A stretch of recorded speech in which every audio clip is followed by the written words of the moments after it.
Russ, because it's nice. I know. I like it. Hey, live. We're Okay, here. We're here. We are live. We have me and we have Kevin. It's like old times. Yeah. Time It's a warp. It's a vintage show. All right, ready? Let's. What do you got going on, Russ? Well, I'm going to talk about Anthony Rendon today because he's getting paid like $30 million a year, and he basically showed up at spring training this year after really being hurt like all of last year, not living up to his contract, and just saying, hey, this is a really hard job. I'm here because it's a job, and I get highly paid for it. But I don't love baseball, but I'm here because it's a job, and I'm trying to do my job. And it's like, yeah, as you would imagine, that didn't go over very well. Man, if you're a GM, the guy who signed him, you're probably thinking, man, why did I sign this guy? And why did I give him all this money? And it's a shame. I mean, there shouldn't be athletes like that. There shouldn't. The LA Angels of Anaheim specialized in bad free agent signings. I mean, how many have they made? I mean, but he was good before he got there. Oh yeah, that's the thing. I don't know when this changed and it became just drudgery for him. Russ, it happened. I mean, he was one of the key players of the Nationals winning in 2019. Him and Juan Soto, and then he signs the big free agent deal with the Angels, and it's just been a downfall of injuries for the last 4 or 5 years. It's tough. I mean, $30 million a year. It's tough living in the sunshine. It's tough going to Florida when it's cold everywhere else. Life is tough. Well, I mean, you brought up the Bryce Harper thing yesterday. It's like, woe is me. I signed a 13-year deal and I'm only making $28 million. My life is so tough. Go stick. I mean, stick it up your, what? I mean, are you kidding me? Yeah. Now Harper is just floating it. He hasn't really taken it much further, but he did put it out there. And again, baseball didn't used to be like that.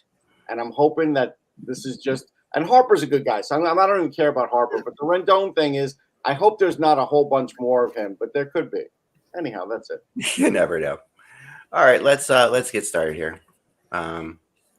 Cool. 1 second. Okay, I'm good. Just we'll start with this here. These clowns are late again. All right, here we go. All right, remember? Today's date is the 21st. The Hockey World, it is Wednesday, February 21st, 2024. I'm Michael Agello, and my theme song should be Shiny Happy People. Russ Cohen from Sportsology. Kevin Allen, Detroit Hockey Now. Whoa. I don't think it's the 24th, though. It's the 21st, I said. I guess it's the 24th year of 2024. Yes. And I'm Eklund, and you're watching HockeyBuzzcast on HockeyBuzz.com. This is the podcast where Kevin rightly suspects I'm wrong with my date. That's as constant as the North Star. That suspicion is totally, even though I'm right. Even when I'm right, I don't blame you for questioning it at all. Why would you? So we're gonna talk a lot of rumors today, because we're getting into the rumor world. I do want to touch on a couple things happening first with the teams. And first of all, Russ, 8 in a row for those New York Hockey Rangers. Yep. So I mean that, and yet they still can't catch the Florida Panthers, who are still above them. I mean, I don't think. Look, I don't think they're a team that feels like they have to be the best in the league, and I don't even know if they feel like they have to win the division per se. Right. I think they just needed to get their stuff together. And I think, it's come together to a degree. And now, again, it helps that Lafreniere is scoring a little bit, and Kakko just got a goal the other day. That secondary scoring helps, but they're still lacking a little bit. They're still going to have to make a move or two at the deadline. They signed Brzezinski, which I now think is going to calm down some of the center stuff, because if they're signing him to a 2-year deal, I do feel like he's their fallback. Mike, listen. No, I'm Russ. I'm just saying they signed him for $787,000. It doesn't. That's not the point. The point is, you're a good player, though. You can't do what the Leafs did last year. Try and fill every gap and think that's going to win you the Stanley Cup. If you only have a guy that's doing the job, you know what? You let him do the job and you fill other spots. I'm not saying that they should do what the Leafs did, because you know that I think that what the Leafs did was overkill, and Dubas did it basically to save his job, and then in the end he didn't save his job. But I do think that a team as close as the Rangers are, that it's incumbent upon Chris Drury to go out and – now, I'm not saying go out and get Adam Henrique and trade, Othman or one of your top prospects, but if you get Tyler Johnson, or if you get a guy who's a serviceable third-line center – I mean, Brzezinski can be your third-line center next year. Right now, you have a chance to win the Stanley Cup. Again, the Rangers have had this issue where – and this has happened my entire life of watching them. Mm-hmm. Sometimes it's hard to play in New York. Sometimes they get guys at the deadline that don't fit in. Mm-hmm. And that happens, I want to tell you, that happens more times than it doesn't happen. And if you've got a young player who's playing well, go look at a different problem. That's just the way because experience tells me that's the best way to handle it, because you're not losing, like you're still in first place with this guy playing there.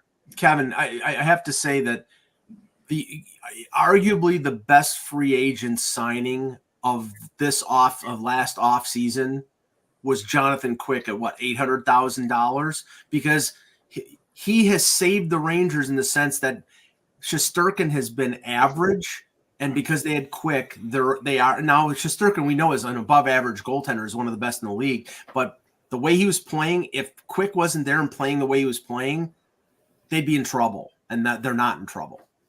Yeah, I mean, I agree that signing has been terrific. And actually, it was the last time I was on this show, back in the playoffs of last year, or actually at the trade deadline, Eck was extolling the virtues of Quick, and we were saying, he's done. We thought he was done. And he's played very, very well. I would argue that Alex Lyon has been better only for this reason.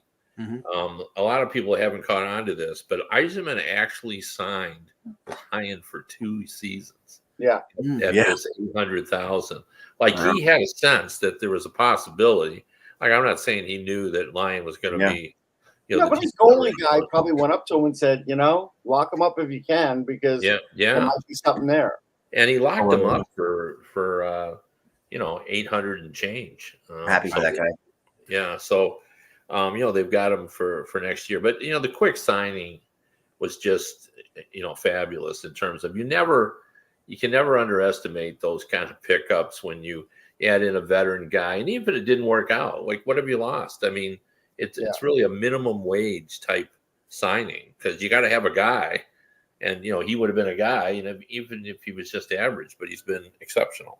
Well, the thing about the Rangers and Quick, though, is that's the only place he would have gone to, and he has this thing with, he's idolized Richter, and he's doing his best Mike Richter intimidation. And Allaire did Thank you. Imitation. Quick. Allaire did work with him. Right. Allaire's worked with him as well. So, but when you look at Quick, he really has, even in Los Angeles the last couple of years when he struggled, he was good when they were good. Like when you watch when the Kings were playing competitive games, he was good. He's not good in games, where they're down 5-1. That's like not a Quick thing. But Jonathan Quick, if games are competitive, if they're tight, that's why I was really surprised Vegas never went to him at all last year in the playoffs. I know Aiden Hill had was the next coming, but I still think that I would have gone to Quick at some point. You know that I was arguing at that point, because you go to Quick rather than Hill because Quick had the pedigree. But Kevin, I know that you wrote for Detroit Hockey Now about Tyler Bertuzzi, and I'd have to say that he was one of the worst free agent signings. And the thankful thing is that it was only for a year, but he signed him for $5.5 million. He's got 7 goals, and it's not that he's not trying.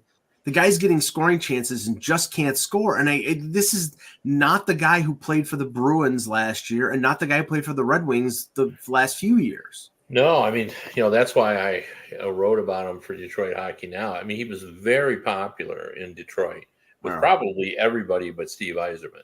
He certainly was popular with his teammates. He was so popular with fans. He was a 2-time 20-goal scorer, 1-time 30-goal scorer, played a very feisty, tenacious style. And fans hated to lose. I mean, there was a lot of tears shed in the Detroit room. Dylan Larkin had a very difficult time talking about the trade that sent him to Boston. And then he gets to Boston, and he was okay during the regular season, but you get him in the playoffs, and, throughout his career in Detroit, people would say if the Red Wings could ever get in the playoffs, this guy was born to play. Right. And he has that prickly style, and when the going gets tough, he can still score. And he had 10 points in 7 games last year in the playoffs. Now, the Bruins wanted to re-sign him, as Mike well knows, and he they just couldn't get it done. He wanted to go to Toronto, and then he signed for a 1-year deal. But, he bet on himself. He's thinking, okay, I'll go and I'll show them what I can do because fans will like what I do. They've liked it everywhere I've been. But he hasn't done it. And, I've asked a lot of people around the league, like, what's the deal? Because the Maple Leafs have surrounded him and do surround him with talented players. And no one's really had an explanation. Now, the one point that needs to be brought up is all will be forgiven. He's still got 28 games left, right, Mike? Right. And then the postseason. Like, he could have another great postseason, when it's a tough, tight playoff series, he can get to the net. Like, he's always at the net. He gets to the net.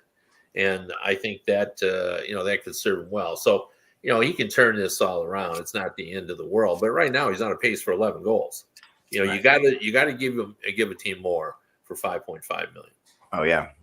I mean, I think the personality, his personality. I was wondering. I was curious. I know he wanted to go to Toronto, but I was curious about how his personality would fit in with that leadership group. It's different than anywhere he's been. Like the Boston and Detroit both had a little bit more of like a nitty gritty old time hockey, Eddie Shore type leadership group. Where Toronto is very much a young kids group. Now I know he's a bit of that kind of way as well, but he's also a little bit feisty. It didn't seem like there's no one really for him on to Toronto to bond with in some ways. I felt like I really didn't see that.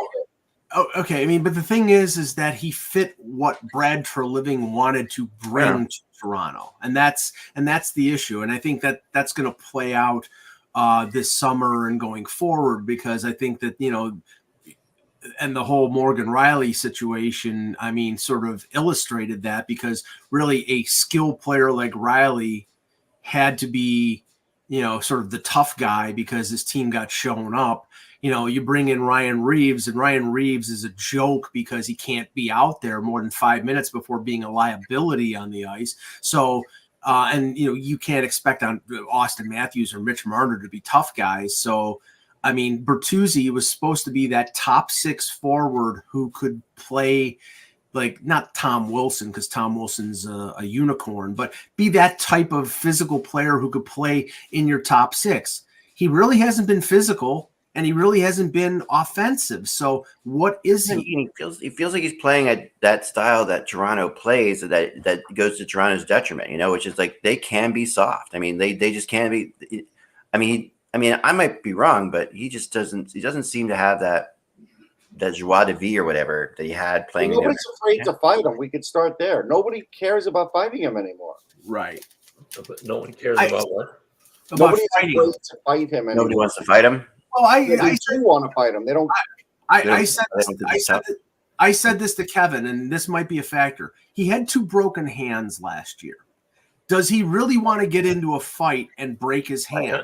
He's not a fighter. I mean, no, Tyler Bertuzzi is just a guy that's good in the corners. Let's look him up. But but he mixes it up, and I think guys. Yeah, he does, but he's not a fighter. No. He got. I believe those hand injuries were blocking shots. You're Yeah, right. Yeah. He's a guy. When we talk about his tenacity and stuff, he's just in the middle of all the scrums. He's in the corner. He can go into the corner and come out with the puck. The one thing that I thought that it didn't sort of fit, and it was incongruent, like he's not a pretty player. Like, like if to hang around with Marner and Nylander and Matthews and then just kind of plug him in. Not that he can't contribute with that talented group, but he doesn't look like that group when he plays. Like he's Yeah. Let's go. Let's jump to something else because let's stay on. I have a transition here. Go ahead, Russ. Finish this back. Yep. Go ahead. Go ahead, Russ. No, I'm saying he does have 5 fights, but I didn't like the signing because I thought it was too much money. That's all. Right, but it was 1 year. 1 year. Yeah. He's got 5 fights this year. No, 5 fights in his career. Well, yeah, but he's played. Well, I mean, he's got none this year. He's got less than 1 per season. Let's put right. That's not a fighter. But let's go. Let's stay on Kyle Dubas, but let's move forward to now. Okay, he just had a press conference. Somebody I know. Yeah, he did a press conference just a few minutes ago, right before we were going on here. I was trying to listen to it as we were getting ready, and he came out and said some interesting things. He came out and said basically, besides the core group, which I'm assuming he's, that's Letang, Crosby, Malkin, and Carlson. Besides that core group, everybody's available. And it's the first time I've ever heard a Penguins guy in a very long time say that to anything but that's that call of like, we're open for business call, which is really. But then, as the press conference went along, someone asked him, "Do your main players know that this is the attitude right now? Does Crosby know that they're sellers or whatever?" Basically, is what he was saying in so many words. And he said, "My players know what's at stake," which is an interesting response to that. Because you can take that in many, many ways, and does that mean that they know that if they don't win this season, they could be broken up? Or does it mean that they have to move these players because they're not good enough without moving the players? I mean, what do you think he means, Kevin, by what he said? I did pay attention to that press conference as well. And he did say early on that he was going to give them until right before the deadline. The team a chance to redeem itself. Now, I think in saying that, we all know that they just don't. They look out of it. If anyone who's watched them play, they just don't look like they sense they're in it, and it's things that are hard to understand. Like, why isn't their power play any good? Yeah, that doesn't make absolutely no sense. Yeah, why has Erik Karlsson not fit well with that power play group? And his numbers are fine. They're still representative of a first-rate offensive defenseman, but it's not 100 points. It's not what he did last year. And their goaltending actually has been okay this season. And Jari's had a decent year. He's got a bunch of shutouts, and the Duchovny be a big question mark. Yeah, the Duchovny has been good, except last game he blamed himself for the losing to the Islanders. But I don't know. I mean, to me, this is going to require some sort of, if they start selling off, first you got to bring Sidney Crosby in and say, what do you want to do? Right. And then you do whatever he wants you to do because he has earned that right. He's that popular. And then they're not sellers, right? I mean, come on. Well, and then you got to call ownership. And, the reason we're in this mess is ownership said, no, we're going to keep this group. Yeah. We're going to go for it again. So do they still feel that way? Do they say, okay, let's just go change around the edges and keep this group, keep the band together? Or do they say Malkin was so bad this year that we've got to do something and we've got to try to convince Bill Zito to take him in Florida? I think they're going to change out pieces, Kev, but they're not going to change the whole thing because they have these contracts and they're not going to just dump everybody. They won't be able to anyhow. Well, I mean, their situation, I just looked at their say their draft capital, which is non-existent.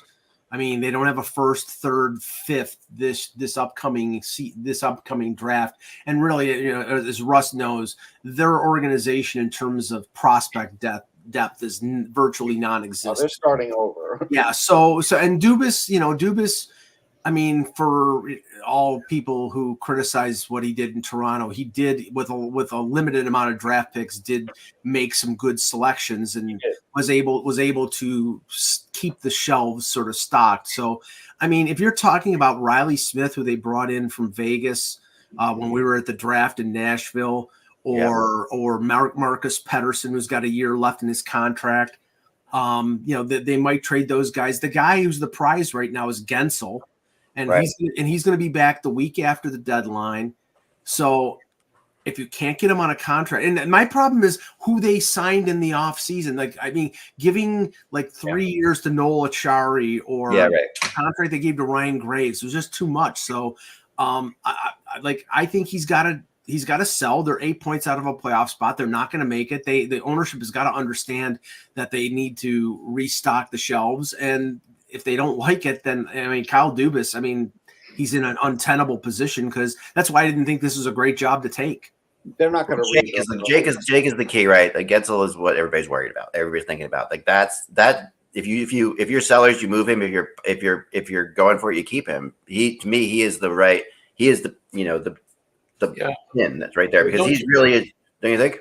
Go ahead, Kevin. Yeah. Oh, for sure. You're absolutely right. But what I was going to say, I don't think he needs to go to ownership to decide whether he's a buyer or a seller. I think he needs to go after the season to go to them and say, okay, do I move the main core, or do I next summer do it all over again, what I did last summer, which is change around the edges and, say to myself that, Jari, Crosby, Malkin, Letang, and Carlson are my main guys. I think that's what I'll talk to ownership, but I think he can make that decision about, if there's still 8 points out and it's, 4 days to go or 5 days to go, right. You start selling. It's malpractice if he doesn't. Yeah. So I think they'll do all that, but I agree with that in terms of, I think that Gensel is the key because Crosby will not be happy if you're moving out Gensel. So if you do have to go to Crosby and say, look, I'm sorry about that, but we can't get Gensel done, and so we're going to move him out. Or do you do how old is Gensel now? 28, I think. Yeah. So 28, that's still like he could still be part of a rebuild. So 29. Yeah, 29. Okay. Well, I guess it depends. If he's looking for an 8-year deal, that's a bit much. But he turns 30 in October, so he's an old 29. He's aging the more we talk about him. Yeah, that's true. Right. You've already been there 2 years. I missed you saying 29, and I just heard 28. Now he's 50. Yeah. If we do 90 minutes on this show, he'll be 35. Somebody asked in the chat room, Brandy asked in the chat room, will he do well elsewhere, Gensel? Yes, he will. Yes, he's a good player. Yeah. He's a serious player. He's a serious player, right? Kevin, he's part of the Team USA's future for sure. I could see him going to someplace like Dallas. Dallas needs like one more scorer. If I don't know if Vegas can fit him in, but depends on what the Eichel situation is. I just didn't read my blog, Mike, because I wrote where Gensel's going. I try not to read your blog, because I want to stay fresh. And I want to keep my mind clear. Period. I didn't read it either, so I want to know where he's going. Where's he going? What I was told about him is the teams that are interested are a lot of teams that aren't necessarily teams that are picking him up for the playoffs. These are teams that they're looking at him like, so the whole NHL becomes and Montreal is the team that likes him the most, I was told. And Montreal's had several discussions with Pittsburgh about it and tried to get Pittsburgh. Pittsburgh hasn't said where they were going to do it. They won't. They're not saying yes, we're moving him. But Montreal knows that Pittsburgh knows that if he's available, Montreal will know he's available because they really like him in Montreal. And I think that is actually a pretty good fit for him. But that's a hard trade. Montreal has no cap space. Right, they got $13 million of long-term IR potential. Right, and if you're Montreal, you like Gensel, then wait until July 1st. They're not going to give what the Penguins want for a short-term, deal when they're not even in the playoffs. If they really want him, they'll just try to get him in the summer. Well, I guess it all depends if I think wants to go there or not too. So I think Dubas is looking for a 1, a 3, and a prospect. That's what he's looking for. And if somebody offers him that, he's gone. He is absolutely gone. Now, the thing is, okay, if Sidney Crosby is upset then that Gensel is being traded, I mean, there's nothing preventing them on July 1st and going out and re-signing Gensel. You're getting the benefit of trading him at the deadline, and then you can right. But that never happens. Like we talk about it does happen every once in a while. It does happen every once in a while. That's right. Yeah, but it's rare. It's much more rare than you think it would be. You know, you think it's rare. I think it's rare. It's a really easy. It's a really easy idea. You would think for bad teams to go to their guy and say, "Hey, listen." Right. You know.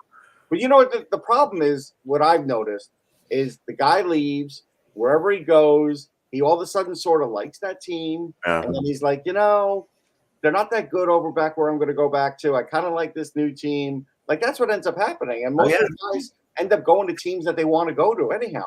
Well, they have that kind of stature. And there's another factor too that we don't pay enough homage to, because you're right, they do get there, but they're usually leaving a team that's not very good. You know, because that's why they're getting moved. It's because the team, you know, isn't very good. So they get and they play with a bunch of good players, and even if they don't make a long run, you know, it's a better team than they left. Yeah. And, you know, now they've made new friends, and, you know, they've it's almost like a divorce when you get traded, and, you know, they've moved on. They've sort of moved on. So it's, you know, but occasionally they do. Didn't Keith Kachuk go back? Kachuk was famous for doing it twice, I think. Yeah. So that's a little while ago. Brooks liked it, right? Brooks liked it. Yeah, I want to point out that's a few years ago. No, it is sure. I mean, you're right on. It is rare. It doesn't happen all that often. Really? So no, it really is rare. And you, like you said, Kevin, hockey players think they hate change more than they actually do hate change. I believe.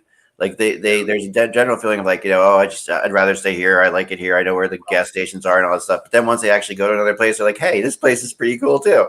The interest. Sorry, they say they also about, you know, they love the city they're playing in, but there's no group of human beings that gets out of Dodge quicker after the season is over than, you know, NHL players. Like they are at their cottage by 10 a.m. the next morning. Yeah. The only people that are faster to the cottage are the reporters that cover those players. Sure.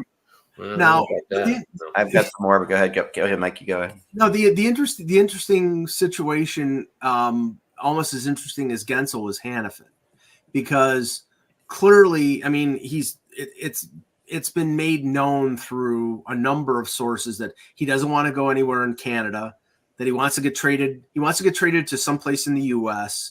that probably he's going to sign at someplace in the U.S., preferably in the Northeast.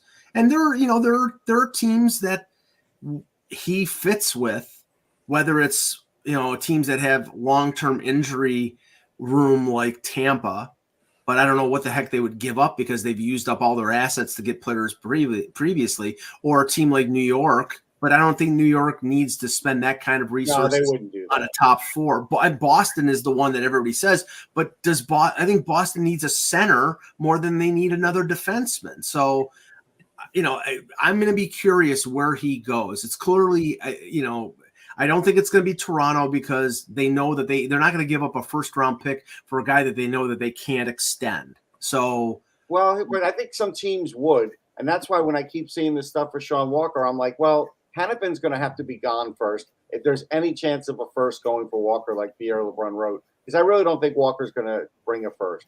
But I think with Hannafin, if it's a strict rental, I still think a team like the Avs would do it. I think a team like Dallas might do it. Now, Randy, I heard that he had almost all of the Canadian teams on his limited no trade. Toronto might be the one exception, but that doesn't mean he's going to sign there. And that's the whole key. If they're going to trade their 2024 first, they're only going to trade it for somebody that they know that they can sign. I don't know about that. That's what Treliving has said, Russ. Okay. Oh, you're talking about Toronto. Sorry. I'm talking about in general I could see some teams running him. Sure. Okay. Yes. I see two teams we haven't mentioned. I'm going to mention Detroit. The only problem with Detroit is, like, I think, you know, he would fit well there. They like the idea of adding another top four defenseman to that group and then sort of moving everyone down. Like, they like their team, but I don't think it would disrupt the chemistry of that team to bring in a talented player like Hannafin.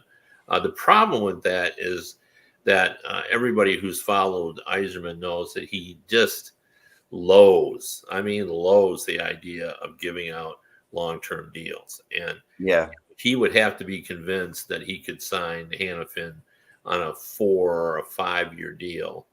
Then he's not going to give him 8 years. He's not going to give him a $64 million deal. So I think that might prevent them. Kev, maybe not Hannafin, but again before Walker, Chikrin's likely to go because they haven't come to an agreement. Is Detroit a good spot for him? Yes. I mean, Chikrin, they liked it. They liked him before. Yeah. And the irony of all that, in case everyone remembers, is they traded with, in case people don't remember, they traded with the Coyotes to take Datsuk's salary off their books. Right. And so when they moved up in the draft, the Coyotes, they got Chikrin. And the Red Wings ended up with a player who never made the team. So that's always been, for fans, that's always been difficult for them. But I think they would be interested, and they like the idea that he has 1 year left.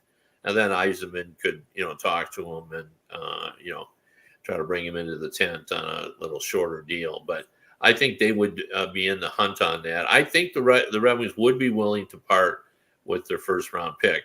In the past, they wouldn't have done that. But I think after, now we're in trying to make the playoffs first time in 8 years, I think they would do that. But the other guy that I think makes a lot of sense for Detroit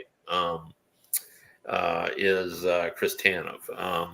He's in the 98th percentile in terms of his defensive ability and the analytics from the analytics crowd. Sure.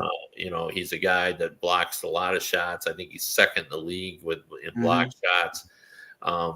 The Red Wings right now spend a lot of time talking about defending, and that's what Tanev's all about. And he's a premium defender. He's a guy you can play in your top 4. I mean, especially on the right side. I mean, I don't know.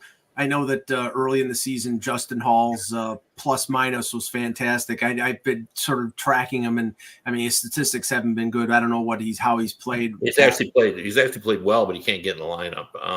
They do feel a little bit bad. Hall got back in the lineup, and he and Mata just ended up, when they were really going bad, and everybody over a 10-game span was like minus 13. Even Mort Sider was like minus 9. And everyone. They had Jeff Petrie was the only plus player. And then right after that, there was a string of about 7 or 8 games when Mata and Hall were plus players. Hall got back in the lineup, but then everybody got healthy, and then he was out, and he hasn't been able to get back in. He's not a guy that's in their plans right now just because they've got better players. But I think they would look at Tanev on a rental. Plus, I think they could convince him. They could give him like a 3-year deal for $5.5 million or something. And, that would sort of take him toward the end of his career. So I could see them, taking a look at that. There's a possibility the Red Wings may not do anything just because they like how their team are playing. So. Right. Yeah, I mean, the conventional wisdom with Tanev is, and, this could be just Toronto-centric BS, but that Toronto won't trade their first-round pick to get him because they think they have a really good chance of getting him in the summer because Treliving was his GM who brought him to Calgary. He's a Toronto kid, like all those things, and they have cap space opening up with Brody's contract. But I mean, he is somebody that is going to be a target of any contender that is looking to solidify their top 4. He is a premium defender. He's a shot blocker. He's got Stanley Cup playoff experience. Yep. I mean, he's the right age. He still can move.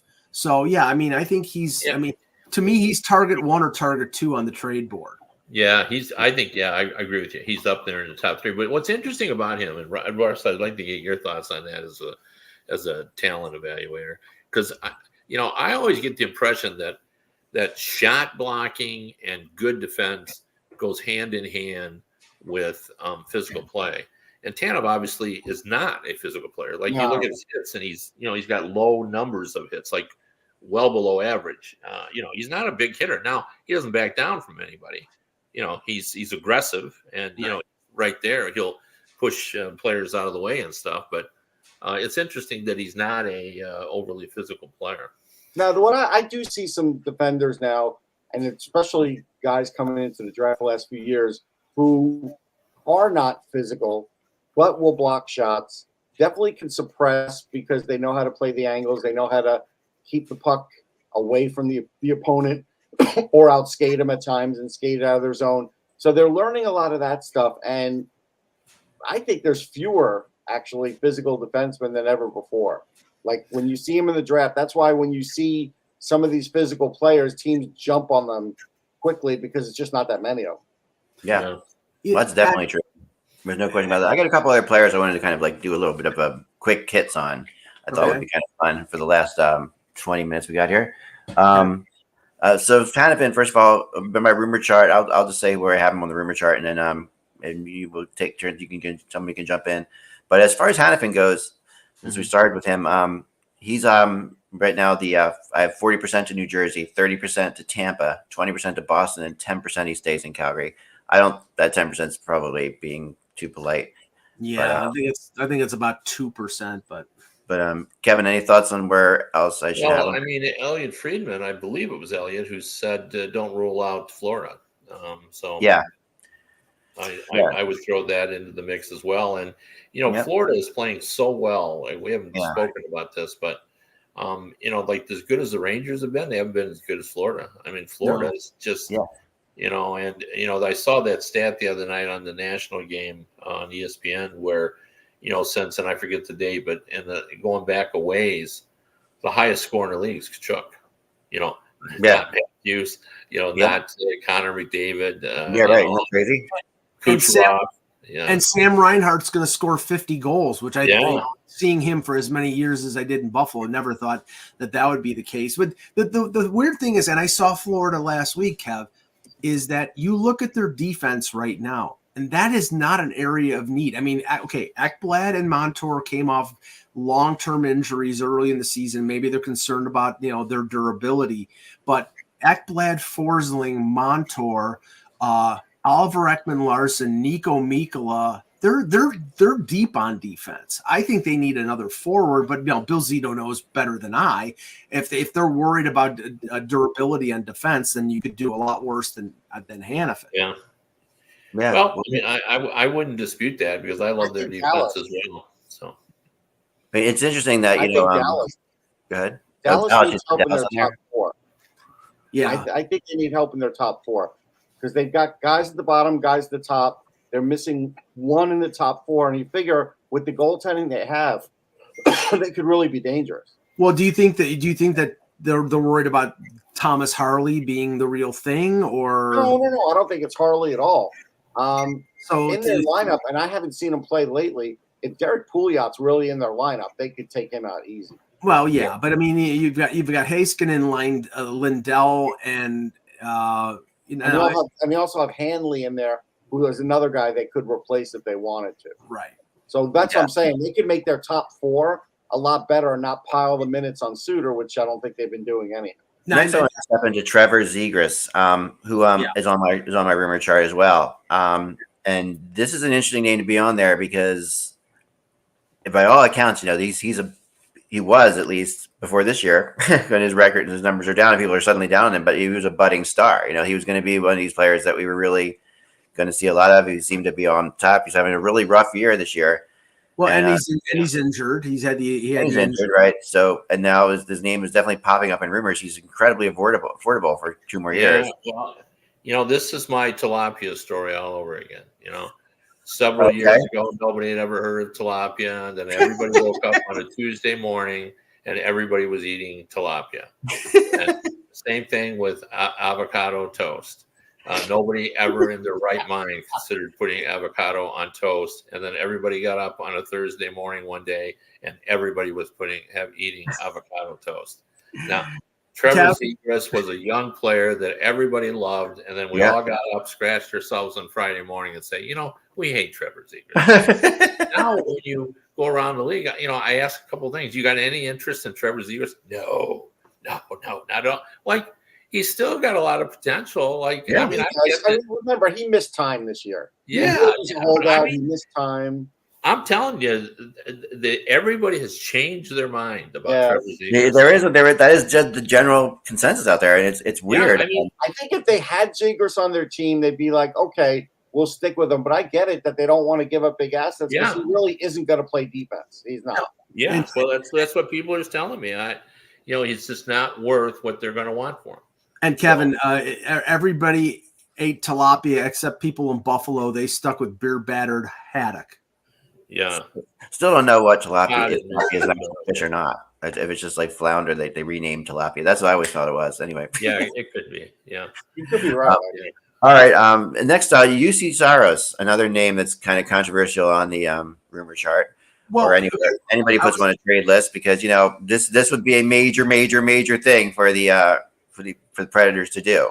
I was going to bring this up, and it connects to Saros because to me, there's one team in the East and there's one team in the West that I think if their general manager doesn't make a trade for a goaltender before the deadline, it is patently absurd and borders on just not abrogating your responsibility as a manager in the league. And that's New Jersey in the East and the LA Kings in the West. Both those teams could win this year if they spend the assets to get a goaltender who could make a difference. Markstrom or Saros. Now, Saros has got a year left at $5 million, and we all know the reason why his name is coming up because Askarov is playing like gangbusters in the AHL. So, but he's a quality goaltender. And I mean, if I'm Rob Blake, I'm selling out to get this guy. I'm not trading Quentin Byfield, but I may trade Brant Clark to get him. Traded almost everything. So I only have it 60% of these stays in Nashville. That's how I'm starting to feel that he's actually going to be moved. Kevin, do you think? I still think it's 70% in Nashville because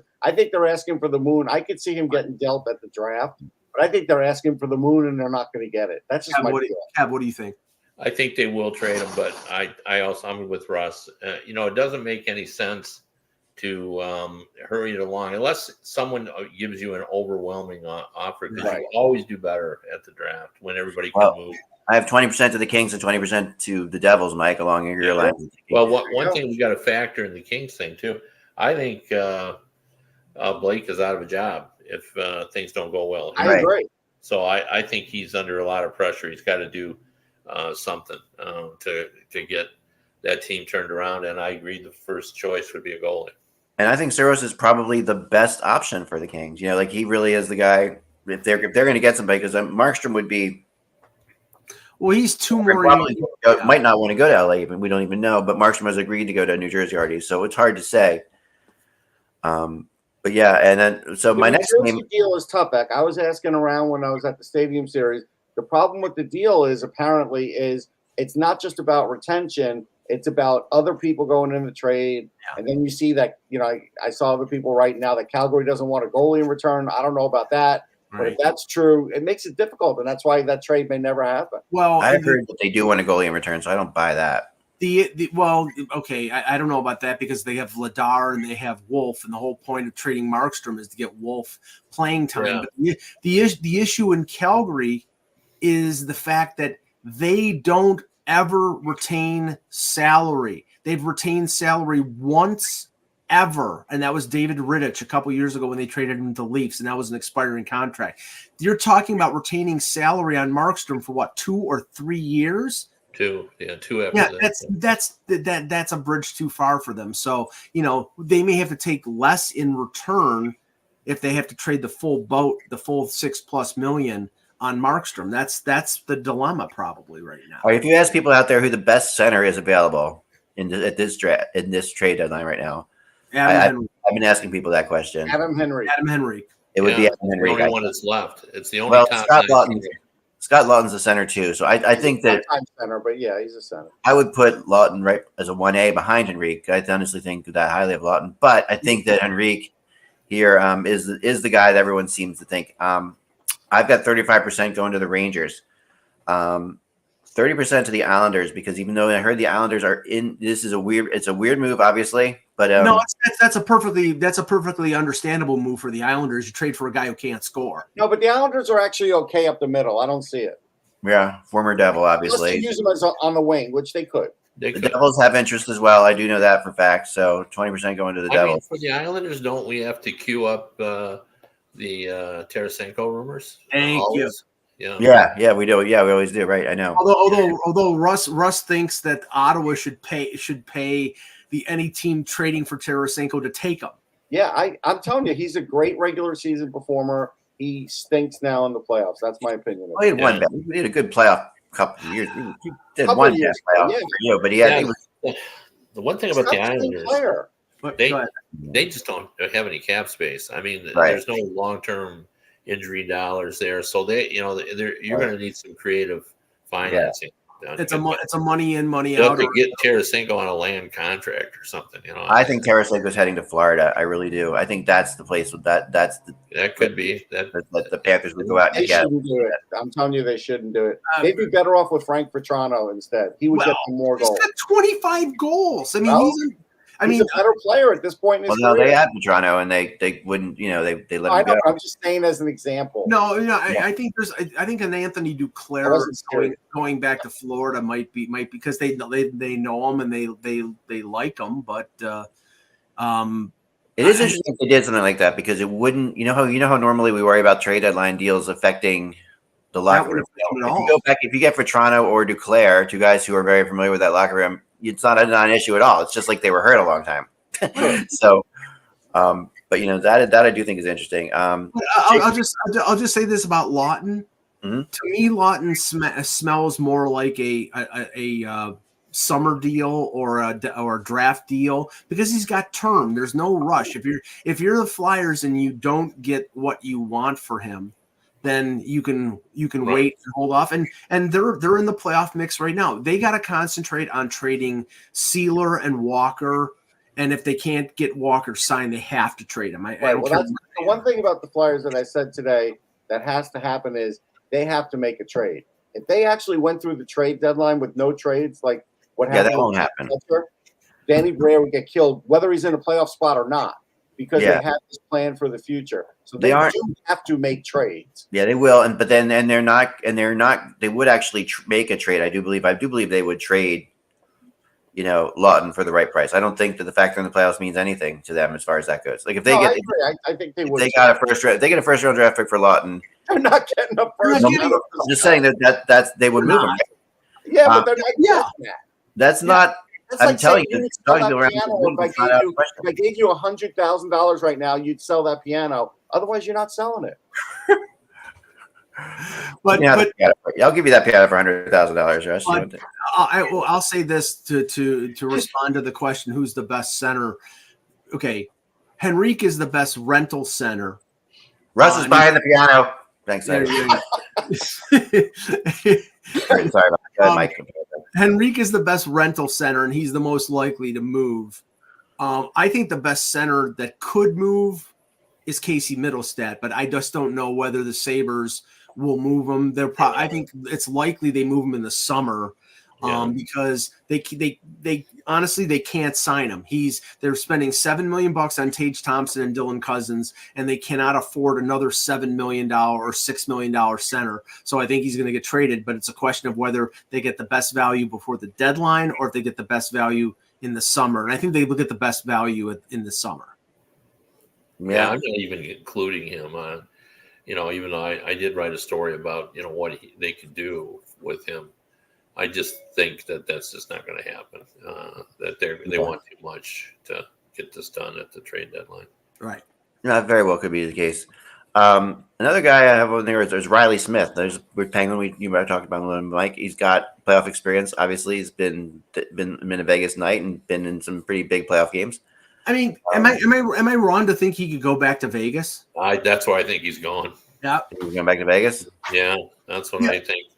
Because look at it this way.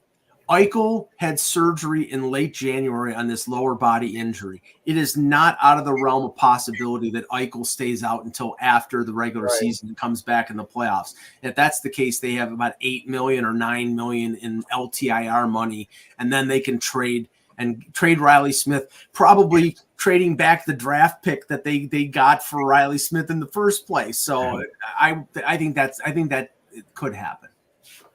It's very possible. It is very. I mean, I have. I mean, there's a lot of teams that are interested. Edmonton's interested in them. I heard. Yeah, I can see that too. Boston has some interest in Riley Smith.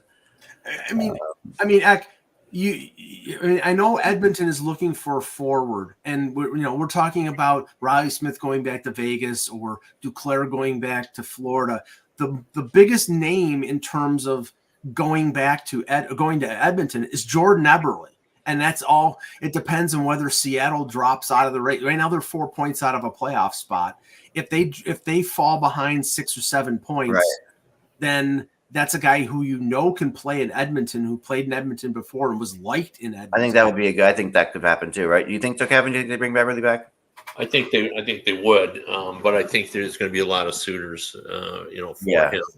Well, one thing about Seattle, I looked this up. I watched them play before, and I went and looked this up. But in their last 25 games, they've given up 1 or no goals like 10 times. They've given up 2 goals 5 times and 3 goals 5 times. So in 20 of their last 25 games, they've given up 3 or fewer goals, and they're still struggling. Like, they just can't score. No, it's something that's kind of controversial, but as exciting as the Vegas Golden Knights were when they came in, is as boring as the Seattle Kraken are to make.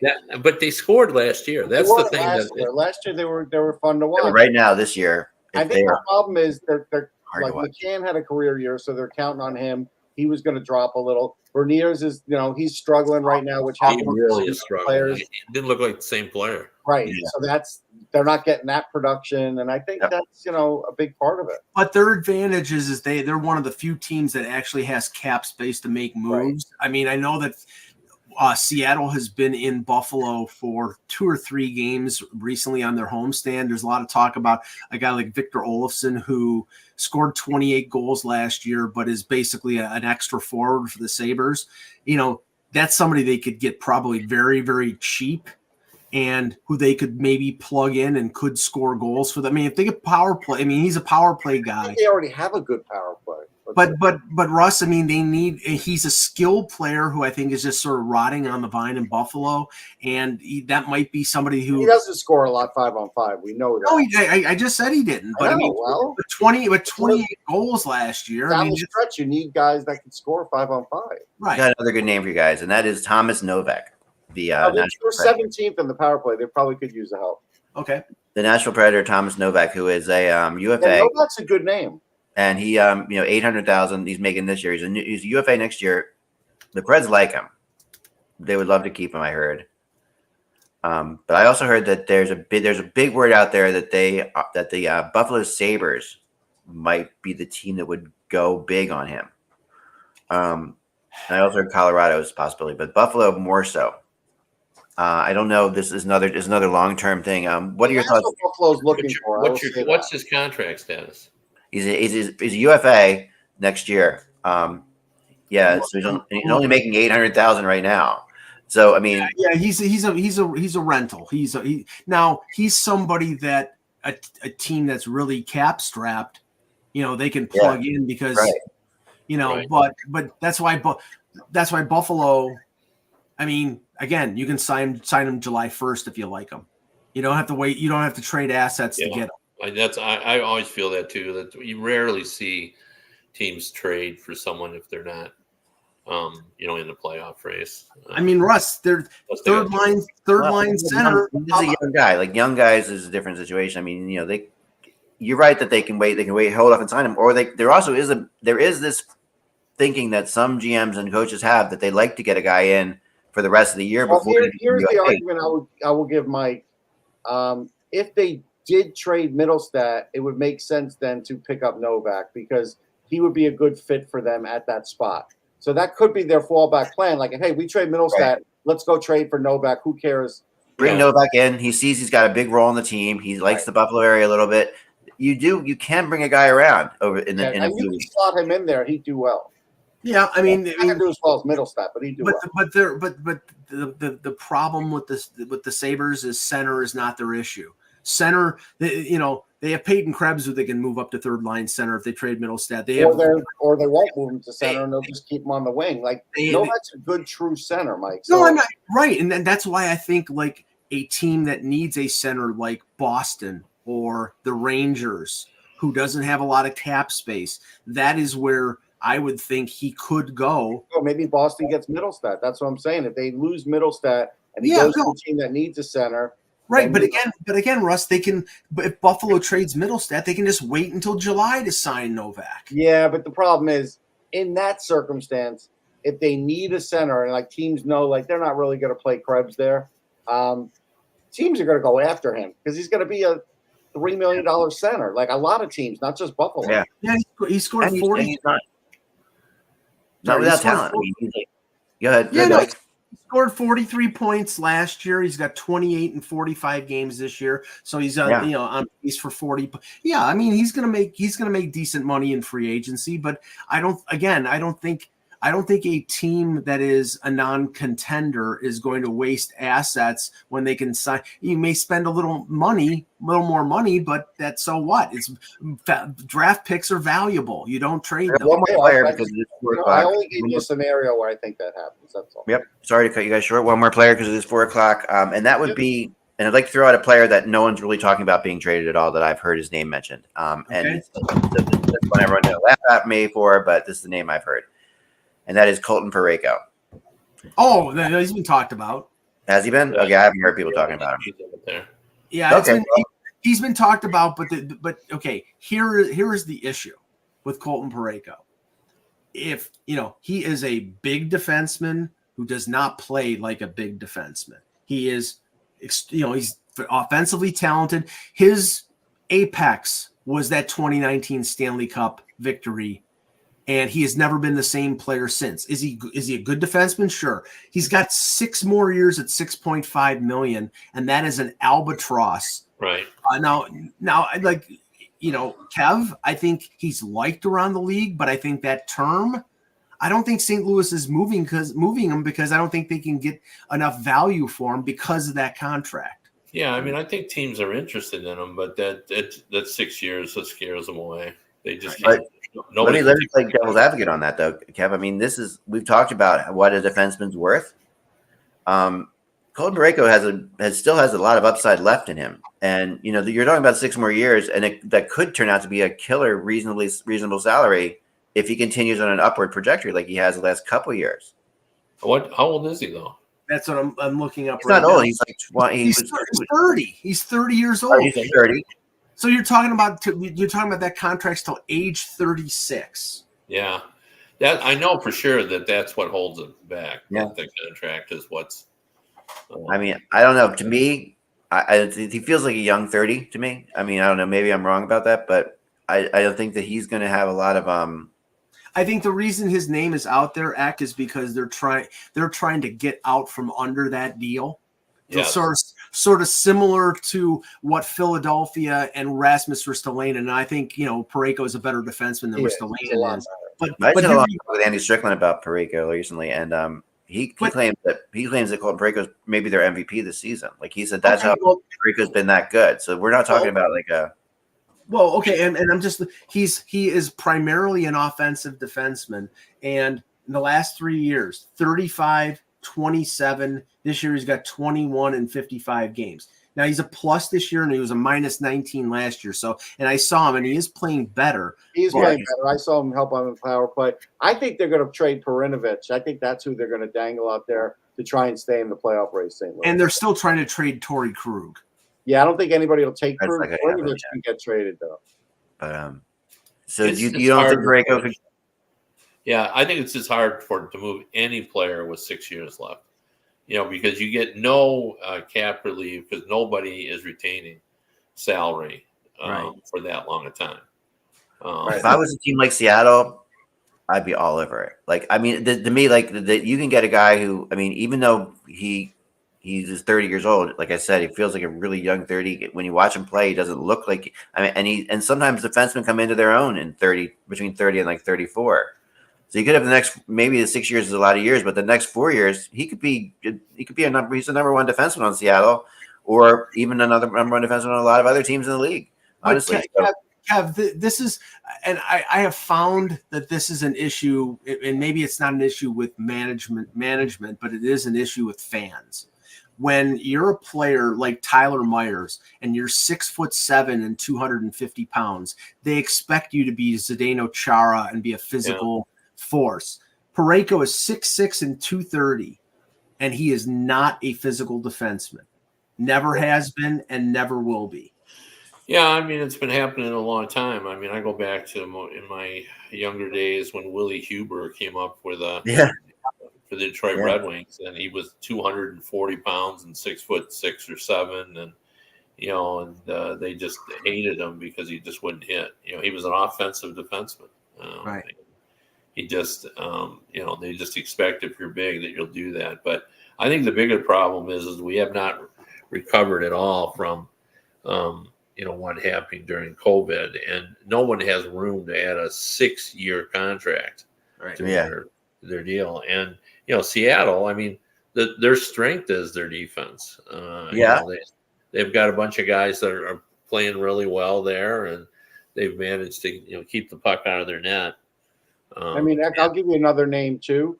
If St. Louis falls out of the race, even though he's got a modified no trade, I could see them trading Buchnevich with 1 year left on his. Yeah, he's on most trade boards, and I think a lot of teams would be interested in him, including the Red Wings. I think he definitely is on. Well, by the way, before we're going to get out of here, but I want to remind everybody that there was only one trade board years ago. All these, every time I see a trade board, I'm happy to see, as the founder of the trade board, that the Hockey Buzz rumor chart has been going on forever, and has been doing this for a long time. And I'm saying that as putting a little plug in because we need to pay our writers. So if you're out there, you haven't joined Hockey Buzz, it's only $20 a year.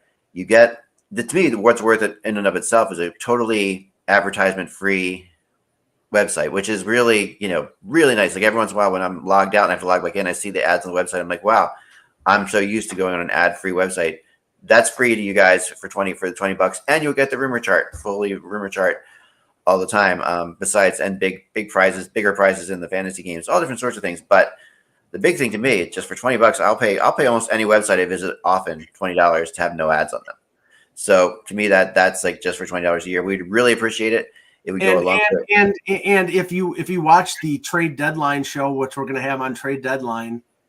Well, I'm just doing this because this comes up. You'll see fireworks on the trade deadline. All right. Remember, without the buzz, it's just hockey. Without fireworks, it's just Mike. We'll talk to you all soon.